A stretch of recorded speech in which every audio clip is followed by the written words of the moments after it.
Hello, this is Lynn. I am here today to talk about my next classic book that I've read. Now, this is considered I believe it's considered a minor classic. It's not one of the big, popular classic books. But when I went to Half Price Books, I grabbed this because it was pretty inexpensive and it came in a cool box, and I'd never heard of it before. I have since come to learn a lot more about it. And so I am here today to do a little review. This is only the second, or say the third video I've done on my classic book excursion on my channel. And so it's been fun, and I have a lot. I've actually got a little crazy with buying books, but I'll do another video to show you like all the books that I bought in January. But for this video, I want to talk about this book that I purchased. It is called The Prisoner of Zenda. I had never heard of it before. It's by an author called Anthony Pope, and it was written in 1894. And the previous book, my first one that I read and did a report on, was Sense and Sensibility by Jane Austen. And the writing in that was absolutely exquisite, and she is quite she has a mastery of the English language for sure. And this book was just fun. It was so fun. I had, again, just buying it like this and having no clue what it's about was a bit of a risk for me.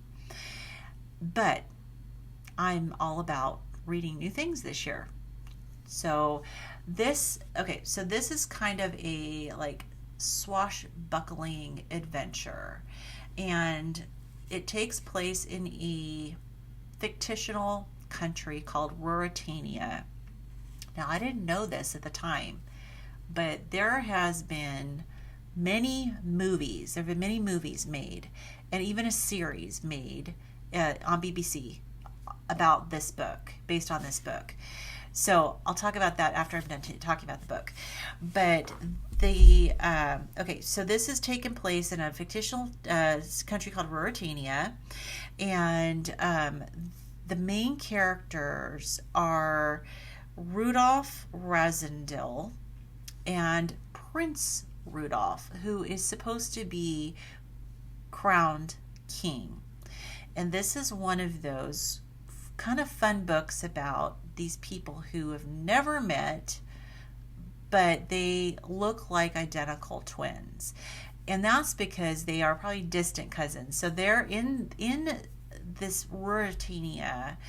It's kind of like a bloodline of royals. They're called the Elfbergs. And they have distinctive features. They have red hair, and they have long, straight noses.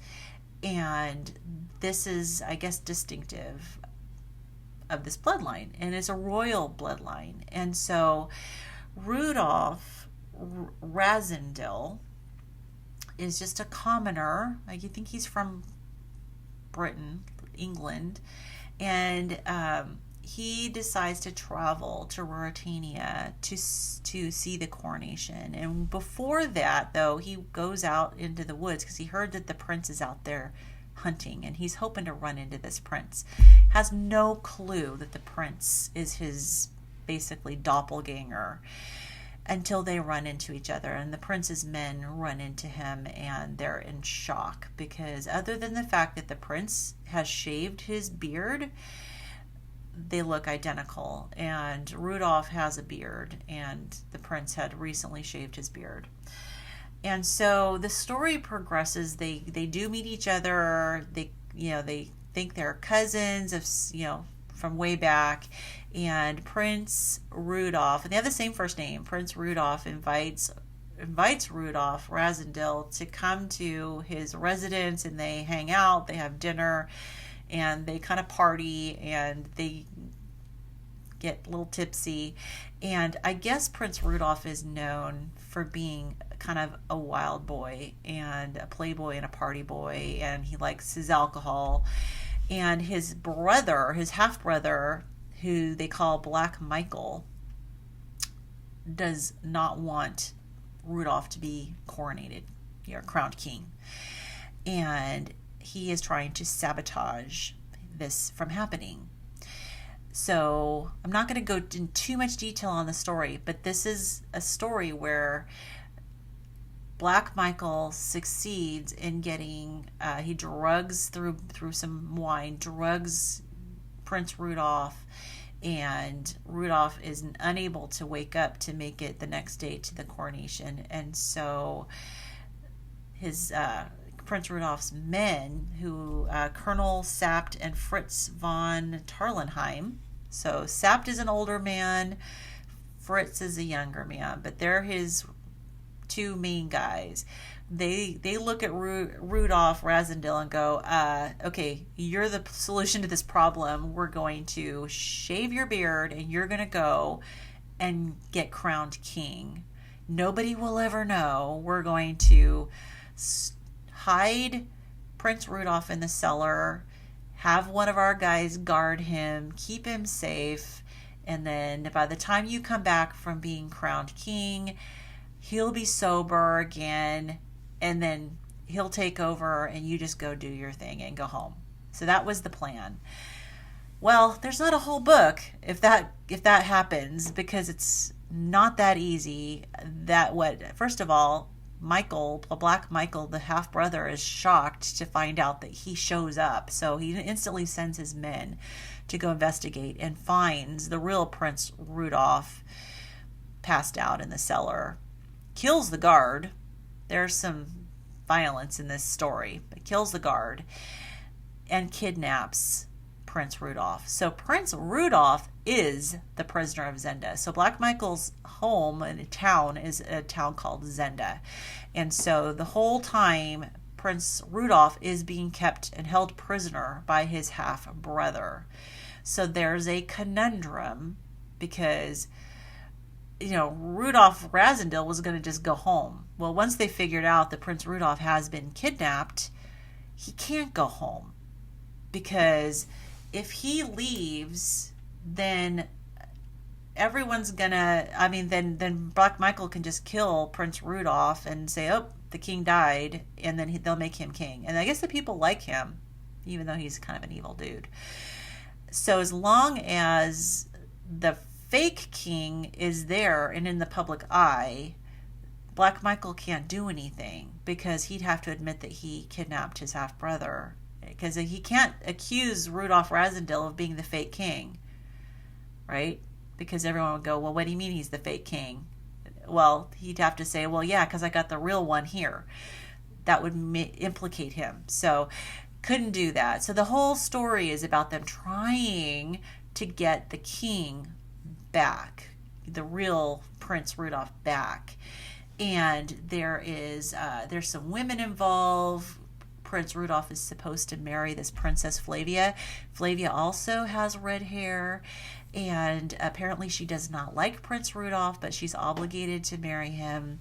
But she does like the imposter. She likes Rudolph Rasendil because he is a decent stand-up guy, and they end up falling in love. She doesn't know that it's not the king.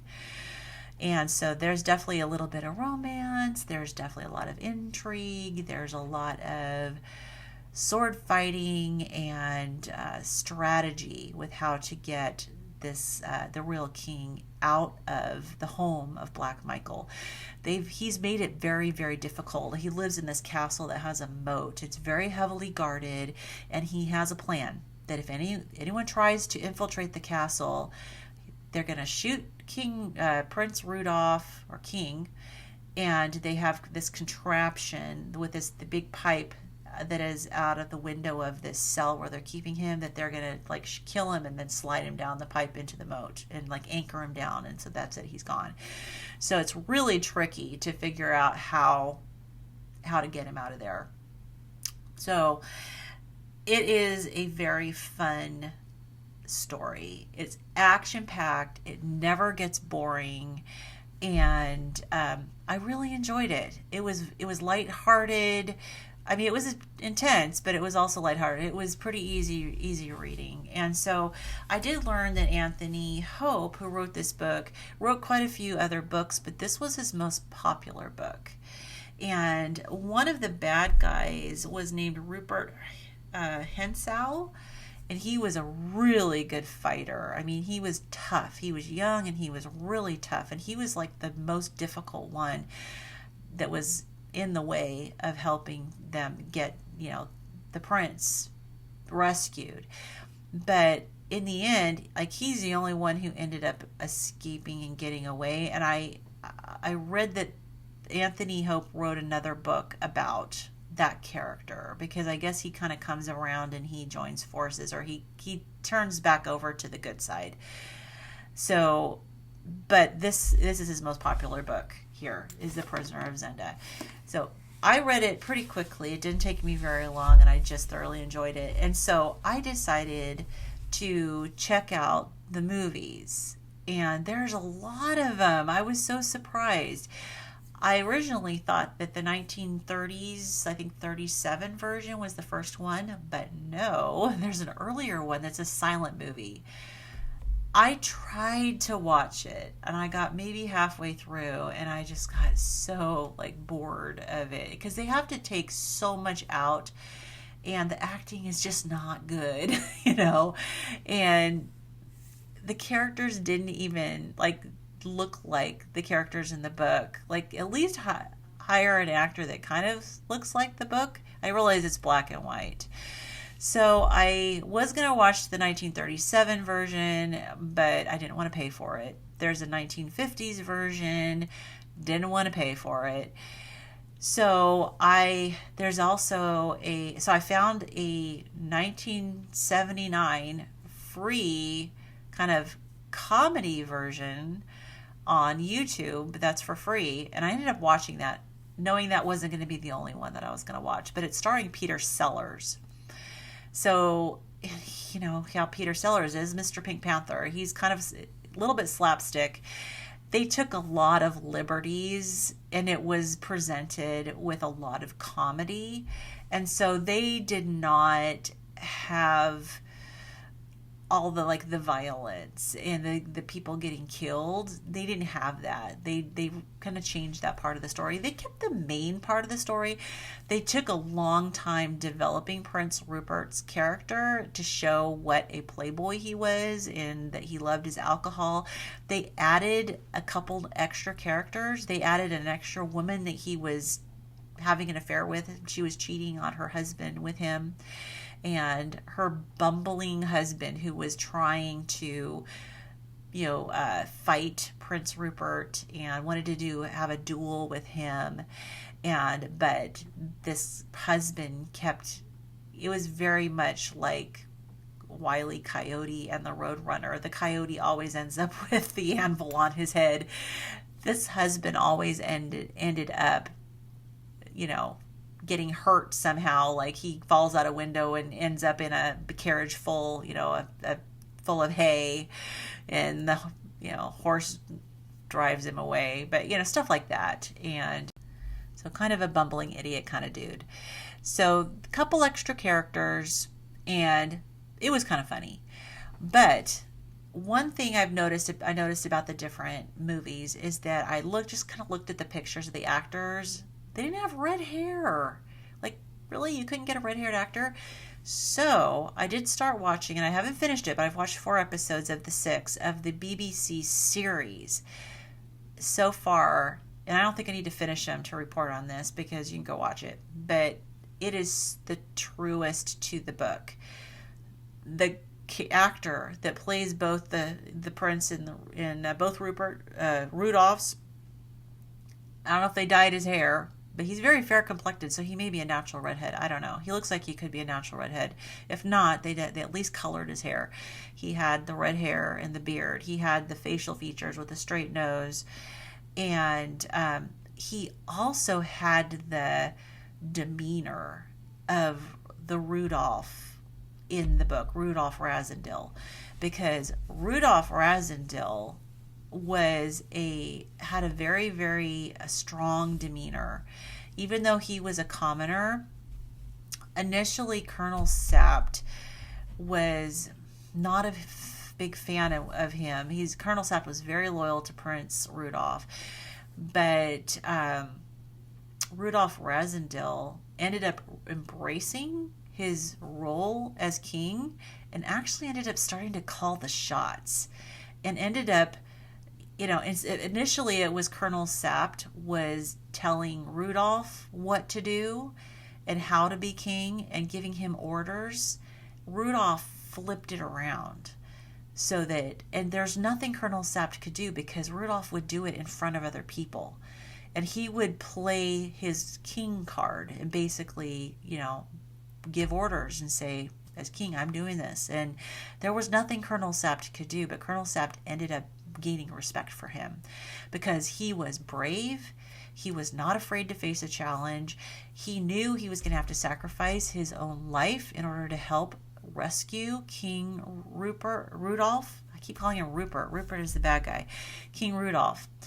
And he was always brave and ready to step out, and he knew that he was stepping into danger where he could lose his life, and he was willing to do it because he knew that they needed to have their rightful king. Now, there was a little bit of time where he was doubting whether he wanted to do it because he was falling in love with Princess Flavia, but he still did the right thing. He knew that he had to help rescue the rightful king, even though he knew also that it meant that he could lose Princess Flavia, and they were in love with each other, and she did eventually end up learning who he was. But the character of Rudolf Rasendil in the book and the character of Rudolf Rasendil in the BBC series is perfect. They did a really good job, and they were very, very true to the story. So if you want to actually see a reenactment of the book that's very true to the story, I would watch the BBC series. And it is free on YouTube. So you don't have to pay for it. It's just they're fairly short, like maybe 30 minutes each, 6 segments. So anyways, that is my review of the Prisoner of Zenda. So I'm super glad that I read it. I would highly recommend it if you want some adventure and a minor classic. So I am currently in the process of reading mainly The Brothers Karamazov by Fyodor Dostoevsky. I am not quite 300 pages into the book. It's taking me a little while, and that's a big one because I've heard so many amazing things about that story. So I'm tackling that. And then when I go through and show you all the books that I bought in January, I'll show you 2 of the other books that I'm reading. And they're just kind of side reads. One of them is like read a little bit at bedtime. Another one is just read a little bit when I want to unwind. The one's really simple. It's actually a children's book. And so I'm just enjoying this challenge of expanding my horizons this year. So I have a whole big long list of books to be read, and we'll see how far I get this year. All right, that's it for this summary of the book, and I hope you enjoyed it, and I will see you in the next video. Bye-bye.